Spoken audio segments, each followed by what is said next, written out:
num patrocínio do Manual de Hedge by Campus, o livro que vai ensinar vocês a não tomarem na tarraqueta, igual esse rapaz de azul aí, ó, quando ele chegar lá embaixo. Nós vamos hoje fazer uma coisa rapidinho sobre VEG3 em opções. Por que isso? Um grupo de amigos, amigos meus, estava falando o seguinte: olha aqui, VEG Campus, olha o que está acontecendo, olha o estreitamento de bandas alucinado que VEG está fazendo, e tem balanço daqui a mais ou menos 10 dias. Tá? Então tem balanço daqui a 10 dias, será que não dá para a gente fazer alguma coisa aqui em VEG? Porque olha só essa contração de volatilidade, será que a gente não pode operar em opções como volatilidade? Tá aqui o livro de opções em volatilidade, vocês têm que ler isso aqui, rapaziada. Bom, vamos ver, é sempre possível. Já está em cima, o balanço você tem que trabalhar ele não com 10 dias antes, você trabalha o balanço 15, 20 dias antes, tá? De preferência até mais. Por que isso? Porque todo mundo sabe que vai ter o balanço. Então, os players se posicionam para isso. Tá? Então, se você deixar para fazer na última hora, como agora, você vai pagar caro num trade. Pagar caro quer dizer que a sua margem de lucro diminui, tá? Porque você precisa ganhar a diferença. Se você já começa a trabalhar um preço mais alto do que aqui, vamos dizer que isso aqui fosse o preço, né?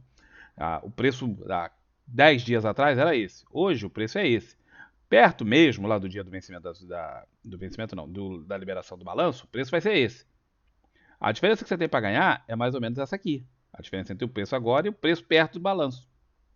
Se você der mole, você podia ter ganho isso aqui tudo, e às vezes essa diferença aqui de preço não vai ser suficiente para compensar o risco que você está correndo.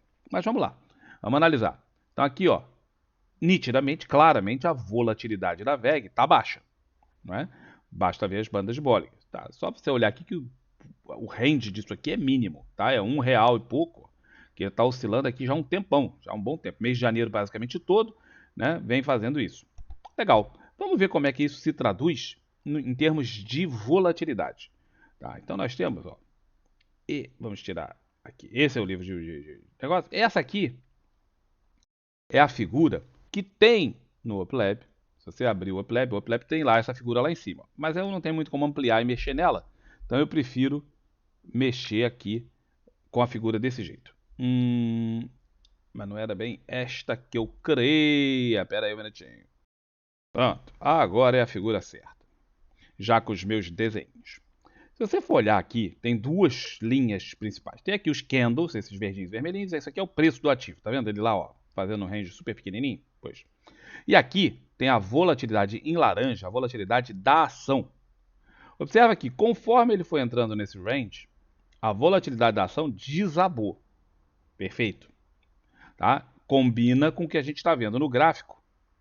A banda de Bollinger. Volatilidade vinha grande, volatilidade desabou. Ok, até aí 100%.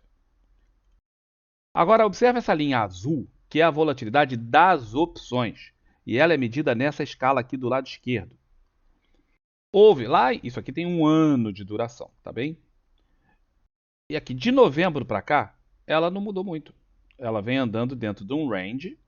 Esse range é entre 39 e 33, por aí. Tá? E não está oscilando muito. Tá? Não oscila muito, oscila aqui dentro desse range. É um range relativamente pequeno de oscilação. Então, enquanto a volatilidade da ação desabou, a da opção não.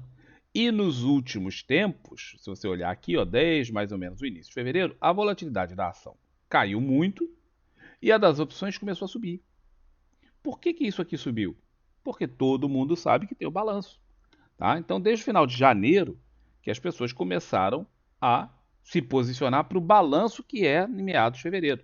Então, o posicionamento, você fala, não, eu queria operar opções por conta do balanço. Eu explico isso, cara, em minúcias nesse livro, porque é um dos trades que eu mais gosto de fazer.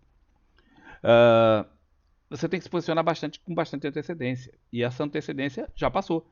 Olha aqui, ó, onde está a opção, a volatilidade das opções agora, está quase na máxima desse range. Então, contrariamente ao que seria de se pensar olhando para o gráfico, se você olhar o gráfico, você fala, pô, vou comprar alguma estrutura que ganhe com volatilidade. Então, eu vou montar uma estrutura que, se a volatilidade aumentar, eu ganho com isso. É o que você pensa olhando aqui. Mas não é o que o gráfico das volatilidades mostra para você. Se você começar a pensar em montar uma estrutura agora para ganhar com o aumento da volatilidade, observa que a volatilidade não passa desse nível, dessa linha vermelha. Passou aqui um pouquinho em maio do ano passado. A última vez que passou foi. Em maio, não, desculpa. Em maio foi aqui. A última vez que passou desse nível foi em maio do ano passado. Deu um pico. Não sei porquê, mas deu esse pico aqui. E desde então, ela só anda aqui dentro desse range com algumas tentativas, inclusive, de ir para baixo. E você vai estar tentando montar a sua estrutura de comprar alguma coisa que ganhe com o aumento da volatilidade na parte mais alta, quase no máximo, de todo esse range aqui, de muito, muito tempo, quase um ano inteiro. Tem aqui, ó, tá vendo? Ou seja, não é a melhor das horas. Mas vamos mostrar isso também. Se você não sabe analisar esse gráfico, não tem problema. Ou não tem esse gráfico, também não tem problema. Tá? Se você quiser ter este gráfico, você tem que optar aqui por usar o OpLab. Tem um link aí embaixo na descrição do vídeo, em que você pode usar isso aqui de graça durante quase 2 meses para testar, ver se é bom. E depois você pode assinar com desconto, tá bem? Então tem o link bem embaixo. Aqui nós temos agora o OpLab aberto. E aqui do lado direito, nessa região, você vê a média da volatilidade de todas as opções da VEG. Tá? Isso aqui é um cálculo complexo. Então você pega o que vai vencer agora de um dia 17 e outros mais para frente. Então aqui eles fazem uma conta complicada. Tem como fazer, mas é mais complicada. E eles te dão aqui a volatilidade implícita atual da média dessas opções. Está em 38,16. A máxima do último um ano, que foi esse pico aqui, ó, que aquele pico em maio do ano passado foi de 47. A mínima foi de 30. Está aqui embaixo. E ele vem trabalhando dentro de um range nesse tempo todo. E agora nós estamos mais ou menos na metade do range, incluindo este pico. Tá? Incluindo este pico. Se você descontar este pico, vamos botar aqui em 6 meses. Que aí eu desconto o que estava em maio do ano passado. Ó, agora, quando eu olho isso nos últimos 6 meses, a coisa muda de figura, não muda? Olha agora onde está aquela linha azul, praticamente na máxima dos últimos 6 meses. Aí você olha aqui, ó, quanto que está a média? A média continua a mesma, não vai mudar. Mas olha como ele passou lá para a parte de cima. O máximo foi 39, nós estamos em 38. O mínimo foi 32. Então tem alguma coisa para cair, mas não é uma variação lá muito grande. Tá? De 38 para 32, não é assim uma barbaridade de queda. Tá? E se você olhar esse IV percentil, isso aqui é muito importante. Me mostra que em 92% do tempo, nos últimos 6 meses, que agora eu estou olhando para 6 meses, nos últimos 6 meses, a volatilidade esteve abaixo do número atual. Então a volatilidade o que é mais provável? Que uma coisa atinja o seu máximo em breve, ou que ela volte para os níveis medianos dos últimos tempos. As coisas funcionam em médias. Lei dos grandes números, retorno à média. Muito importante esses conceitos de estatística. Então, se você olhar aqui, a probabilidade maior, nos últimos 6 meses, é que a volatilidade das opções da VEG caia e não que suba. É um contrassenso, não é? Porque você pensa, pô, vem o balanço tende a dar volatilidade, nós temos essa contração de volatilidade aqui em VEG, na ação, e, no entanto, as opções estão me dando uma coisa completamente distinta daquilo.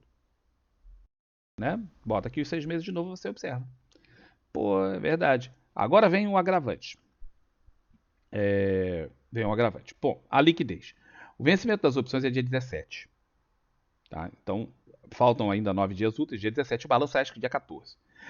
Esses últimos 10, 15 dias de vida das opções são horrorosos para as opções. Tá? São horríveis. Por conta do fator exponencial que acontece na influência que o tempo tem sobre opções, mas também o risco se torna exponencial através do gama. O gama também dispara. E aí você fica numa situação sempre mais complicada. Eu evito ao máximo estar posicionado em opções nas 2 últimas semanas de vida dela. Tá? Evito ao máximo. Tá? Só em estruturas que eu quero que realmente vão para o vencimento por uma questão de desgaste de tempo. Se não for isso, e essa aqui não é uma delas, então eu não vou fazer. Eu não faço esse tipo de operação nesse formato. Tá? Então a gente teria que ir para o próximo vencimento. Aí você vê vencimento para dia 17/3. Hoje é fim de semana, então não tem os preços, não tem as volatilidades, não tem nada, é uma merda para você poder analisar isso. Mas você tem aqui o volume financeiro recente. O volume financeiro é muito pequeno. Observa que aqui, ó, é muito baixo o volume financeiro, tanto nas calls quanto nas puts. Montar qualquer estrutura aqui implica que você vai ter dificuldade para sair. Tá? Se o ativo oscilar de preço para cá, no caso das calls, ou para cá, no caso das puts, você vê que não tem nada para você fazer. Óbvio que vai começar a aparecer liquidez ali, mas as que você tinha vão ficar com esse tipo de liquidez aqui, ó. Difícil de sair do trade. Então, vamos montar alguma coisa em VEG? Cara, complicado. Liquidez baixa, volatilidade nas opções já está alta e no ativo está baixa. E vamos mostrar que no ativo está baixa porque aqui, ó, EWMA é a volatilidade do ativo. Está bastante baixa, 26,55. Os padrões brasileiros indicam geralmente volatilidades médias em torno de 30% a 40%. É o padrão brasileiro médio. Então isso aqui está baixo. Tá? E comprova-se no gráfico, tá vendo? A linha está lá embaixo. Veio caindo todo esse período que está lá embaixo. O que acontece em geral? Esta volatilidade vem para essa ou essa vai para aquela? Essa é das opções, essa é a dos ativos. Em geral, a volatilidade das opções busca a volatilidade média do ativo. E não o contrário. Não é a volatilidade do ativo que busca a das opções. Tá? Essa aqui, que é muito mais fluida, isso aqui é muito fluido, tende a buscar aquilo. Mais uma ideia de que se eu fosse montar uma estrutura em opções de VEG, eu pensaria em montar venda de alguma coisa, uma estrutura que aproveitasse com a queda da volatilidade, e não a estrutura que todo mundo pensaria em fazer, olhando o gráfico da ação, de um aumento, vou tentar ganhar com o aumento da volatilidade. Captaram? Então é um trade que tem sinais contraditórios, tá? Em relação às volatilidades, tem uma liquidez baixa e já estamos muito em cima do balanço para poder fazer com essa opção aqui. Teríamos que fazer com essa. Resolveu ter um avião aqui, rapaz, fazendo círculos sobre a minha casa. Acho que vão me bombardear. Em suma, qual a conclusão? A conclusão é, eu não fiz e eu não faria, menos ou menos, ainda não faria agora, de jeito nenhum, um trade em volatilidade de VEG. Essa era a resposta que eu ia dar para os meus amigos. E aí, aproveito e dou a resposta para todos vocês. Espero que seja útil de alguma forma. Valeu? Não se esqueçam, Manual de Hedge é o patrocinador deste vídeo. Mas além do Manual de Hedge, nós temos livros sobre opções aqui, ó, volatilidade. Se você quer entender essas coisas que eu estou falando em profundidade, tá aqui. A resposta está neste livro, tá bem?